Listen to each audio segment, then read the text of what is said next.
Welcome to Horrified Stories, where fear comes to life. Don't forget to like, share, and subscribe for more spine-chilling tales. Let's start our today's story, The Blackened Mirror. Every small town has one place the kids dare each other to approach but never do. The place whispered about in the backs of classrooms, where stories grow and twist with every retelling. In the town of Wakefield, that house stood at the end of Briar Lane. It was an old Victorian home, sagging under the weight of its years. With windows so thick with grime they reflected nothing, the paint had peeled away long ago, leaving the wood beneath exposed to decades of rain and frost. But the most unnerving feature was the mirror. It hung in the front parlor, just visible through the warped glass of the bay window. Unlike the rest of the house, the mirror gleamed as if it were polished daily. Its surface was jet black, swallowing the dim light that filtered through the curtains. No one could recall who had placed it there, or when. For years, the house stood abandoned, its stories collecting dust like the cobwebs in its corners. Then, one autumn afternoon, a moving truck appeared in the driveway. Emma Rourke was not thrilled about the move. At 15, she had perfected the art of passive-aggressive silence, sitting in the back seat with her headphones on as her mother tried to make conversation. The divorce had been hard on both of them, but Emma wasn't sure how uprooting their lives and moving to some forgotten town was supposed to help. "This will be good for us," her mom had said, more to herself than to Emma, as they pulled up to the house.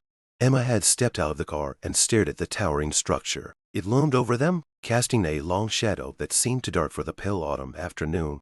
"This is the best we could afford," her mother said defensively, sensing Emma's unspoken judgment. "It's a fixer-upper, but it has potential." Emma didn't respond. She adjusted her headphones and followed her mom inside. The interior was worse than she had imagined. The air was stale, and the wooden floors creaked with every step. Layers of dust coated the furniture left behind by the previous owners, and the wallpaper hung in tatters. While her mom busied herself unpacking, Emma wandered the house. The rooms felt not just old, but out of sync, as if they existed in a slightly different reality. The walls seemed to close in on her the longer she stood in any one place, and the shadows stretched unnaturally far in the dim light. Then she saw the mirror. It hung in the front parlor, its black surface smooth and flawless. Emma approached cautiously, her reflection absent from its depths. She raised a hand, hesitating for a moment before touching the glass. It was ice cold. Her mom's voice snapped her out of her trance. "Emma, help me with these boxes." She pulled her hand back and turned away, but she couldn't shake the feeling that the mirror was watching her. The first night in the house was uneventful, though Emma had trouble sleeping. The wind howled outside, rattling the old windows, and the house groaned as if settling into itself. Every sound made her heart race, her imagination conjuring images of figures moving in the darkened hallways.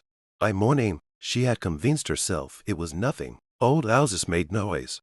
School was worse than she expected. Wakefield High was a small, insular place where everyone knew everyone else. New faces stood out, and Emma felt the weight of every stare as she navigated the halls. She ate lunch alone that day, scrolling through her phone until a shadow fell across her table. Looking up, she saw a boy about her age, his dark hair falling into his eyes. "You're the one who moved into the house on Briar Lane, right?" he asked without preamble. Emma frowned. "Yeah, why?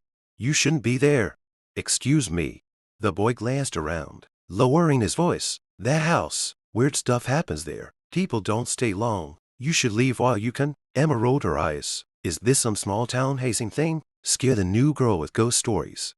"I'm serious," he said, his expression grave. "Stay away from the mirror."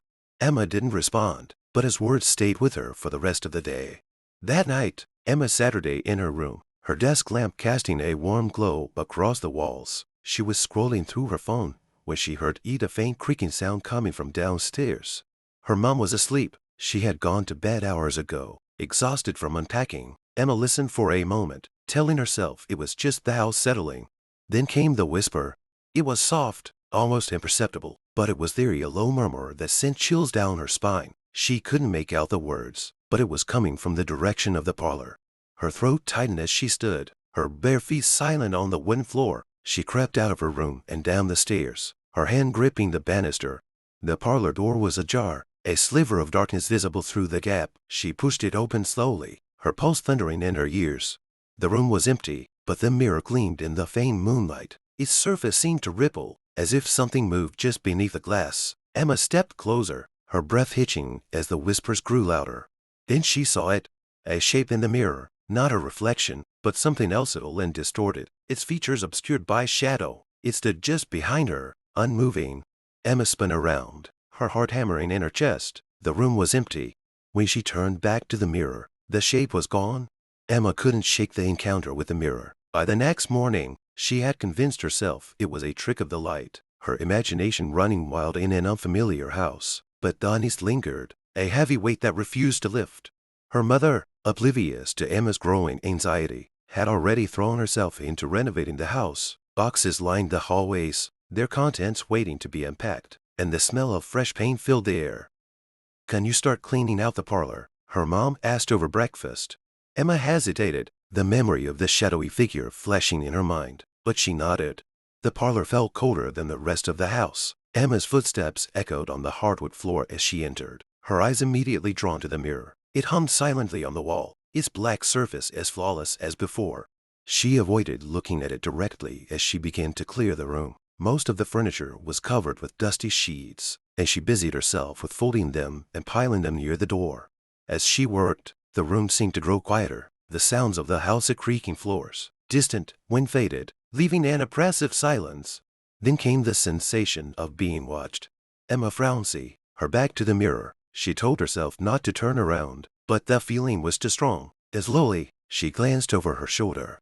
The mirror was unchanged, its dark surface empty, but Emma couldn't shake the feeling that something was just beyond its edges, waiting. "Get a grip," she muttered to herself, turning back to her task. But as she reached for the next sheet, she caught movement out of the corner of her eye. Her reflection. Only it wasn't her. The figure in the mirror moved independently, its gestures delayed and distorted, as if watching her from a warped reality. Its face was blurred, the features indistinct, but Emma could feel its gaze boring into her. She stumbled backward, knocking over a chair. The sound seemed to break the spell, and the mirror returned to its lifeless state.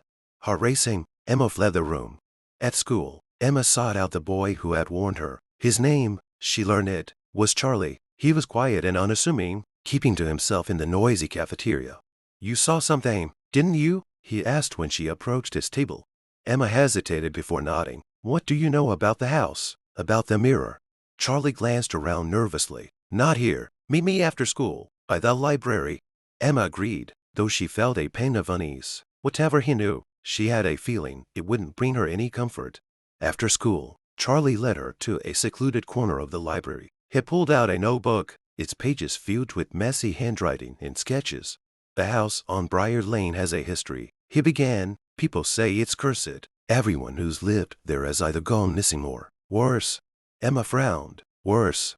Charlie hesitated. "There was a family before you, the Hunts. They moved in about 10 years ago. A few months later, they disappeared. No one knows what happened, but the neighbors said they heard strange noises coming from the house at night. Whispers, screams, things moving." "And the mirror?" Emma pressed. Charlie flipped to a page with a crude drawing of the blackened mirror. "It's not just a mirror. It's something else. A doorway, maybe, or a trap. I've heard stories about people seeing things and things that aren't supposed to be there. And once you see them, they don't go away." Emma felt a chill crawl up her spine. "What happens to them?"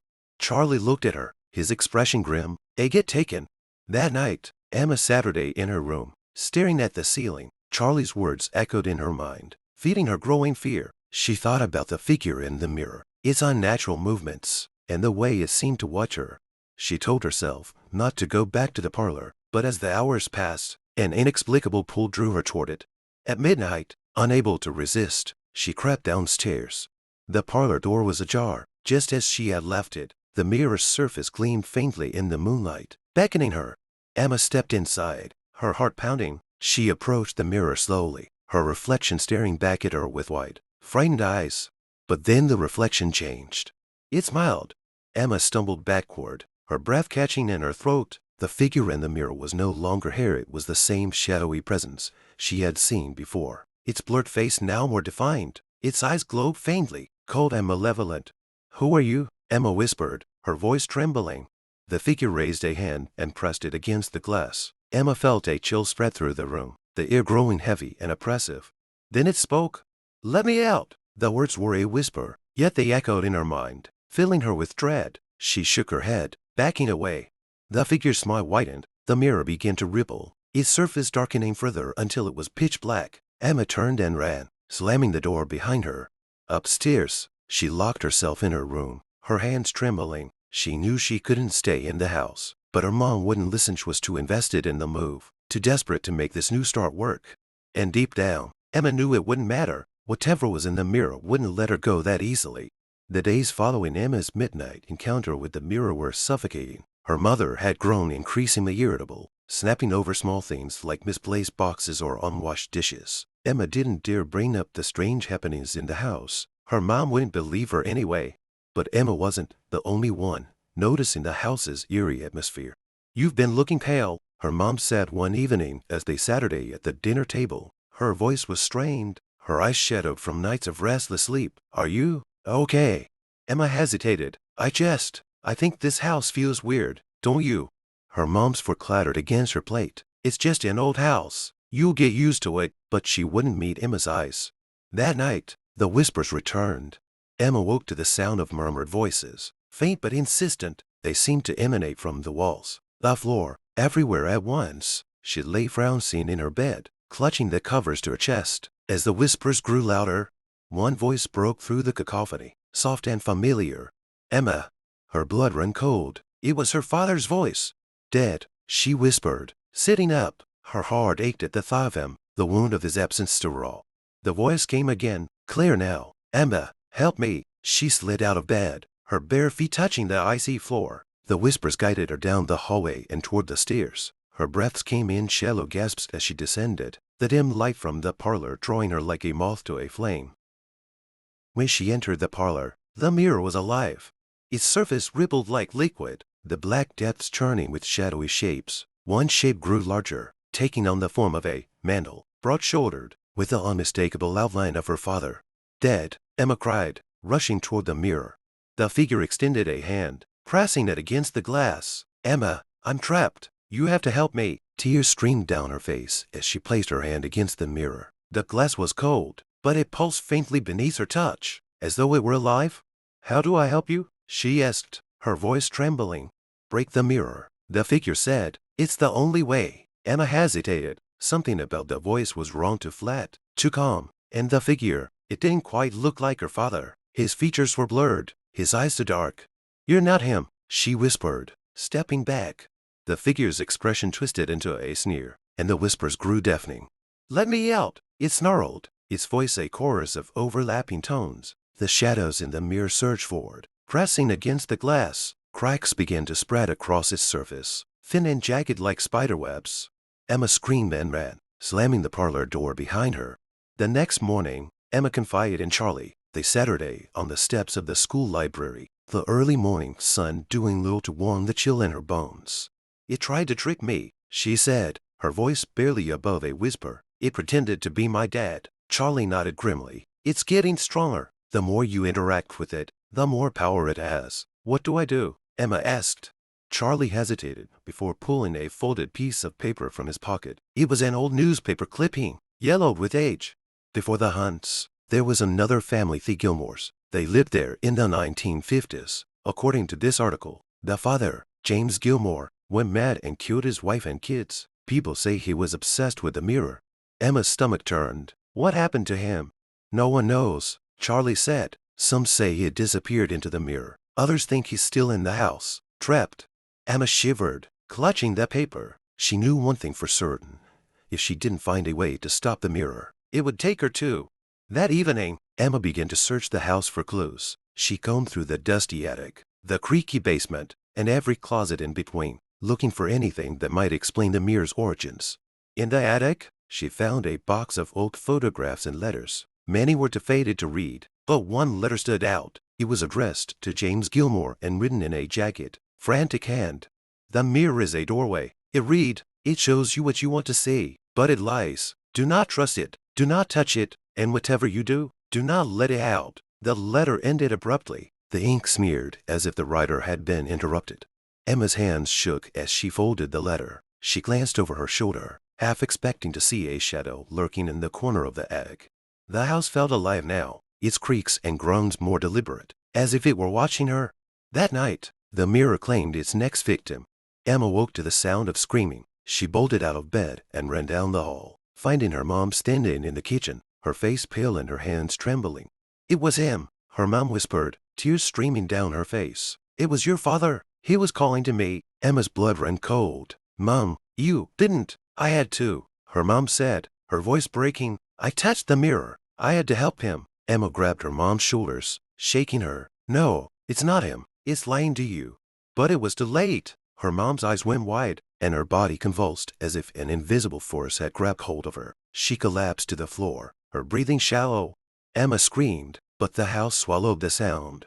When she turned to the parlor, the mirror was darker than ever, its surface alive with twisting shadows. A single crack ran through its center, glowing faintly with an unnatural light. Emma knew then that she was out of time.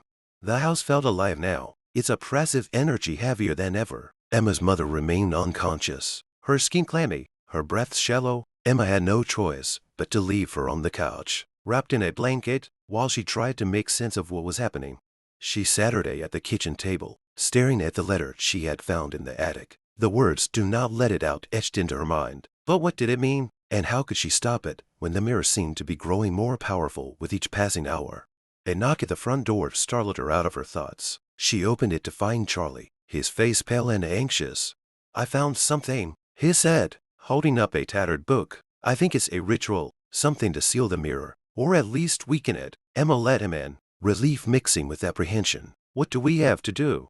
Charlie flipped through the book, stopping at a page filled with strange symbols and handwritten notes. "We need salt, candles, and something that belonged to the person who created the mirror. It says the ritual has to be performed at midnight."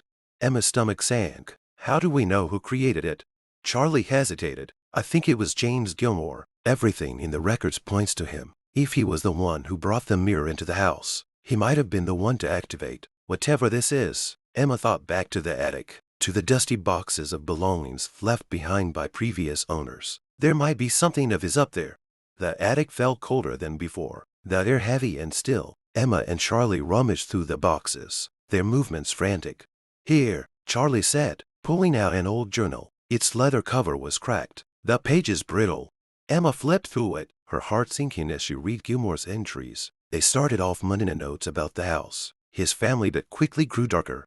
"The mirror is a gift." One entry read, "It shows me things I've longed to see. My father, my brother, they speak to me. They understand me." Further down the page, the tone shifted. "But it's not enough. They want more. They ask for sacrifices. They promise me power, but I'm starting to wonder if I made a mistake." The final entry was short and frantic. It lied. "It was never my father. It was never my brother. I can hear them now, clawing at the edges of the mirror. They're coming for me." Emma shivered. He knew it was evil, but he couldn't stop it. Charlie pointed to a photograph tucked into the back of the journal. It was of James Gilmore standing in front of the mirror, a gold pocket watch in his hand. "We need that," Charlie said. Emma rummaged through the box and found the watch at the bottom, its chain tangled. She held it up, her fingers trembling. "This has to work," she whispered. At midnight, Emma and Charlie set up the ritual in the parlor. The mirror loomed over them, its surface darker and more menacing than ever. They formed a circle of salt around the mirror and placed candles at its corners. The pocket watch lay in the center, its gold glinting faintly in the candlelight. Charlie read from the book, his voice steady despite the growing tension. "We call upon the light to banish the darkness. We seal the doorway and bind what lies beyond." The mirror began to tremble, its surface rippling like water. Shadows swirled within, their shapes growing more defined. Emma's chest tightened as she recognized one of the figures. It was her father, his face contorted in pain. "Emma," his voice called, weak and distant. She felt tears welling in her eyes. "Dad, I'm here." Charlie grabbed her arm. "Don't listen. It's not him." The shadows in the mirror surged forward, slamming against the glass. The candles flickered, and the room grew colder. The ritual's chant intensified, the words flowing faster from Charlie's lips. The salt circle glowed faintly, and the shadows recoiled, their movements frantic. But the mirror fought back. A deafening crack split the air, and the surface of the mirror began to fracture. The black depths churned violently, and a monstrous figure emerged, a twisted, skeletal thing with glowing eyes and elongated limbs. It roared, its voice a cacophony of whispers and screams. "Let me out!" it bellowed, its clawed hands slamming against the barrier of salt. Emma clutched the pocket watch, her knuckles white. "What do we do now?" she cried. Charlie's voice wavered. "We have to destroy it." Emma hesitated, the weight of the decision crushing her. If the mirror was destroyed, with the souls trapped inside including her father lost forever? The creature lunged at the barrier again, its form distorting. The salt circle began to flicker. "It's glow dimming." "We don't have time," Charlie shouted. Emma made her choice. She grabbed a heavy iron candlestick and swung it at the mirror with all her strength. The glass shattered, shards flying in every direction. The creature screamed, its form disintegrating into wisps of shadow that were sucked into the void. The room trembled, the walls groaning as the mirror's power collapsed in on itself. And then, silence. When Emma opened her eyes, the parlor was still. The mirror was gone, replaced by a blackened scorch mark on the wall. Her mother lay on the couch, her breathing steady. Emma rushed to her side, tears streaming down her face. Charlie Saturday on the floor, the book clutched to his chest. "Did it work?" he asked, his voice barely above a whisper. Emma nodded, though a part of her wasn't sure. The house felt lighter, the oppressive energy gone, but in the back of her mind, she couldn't shake the feeling that something still lingered, just out of sight. As they left the parlor, Emma glanced over her shoulder one last time. For a moment, she thought she saw a faint reflection in the scorch mark, a pair of glowing eyes watching her. But when she blinked, it was gone. If you like this story, don't forget to hit the like button, share and subscribe the channel. Thanks for watching.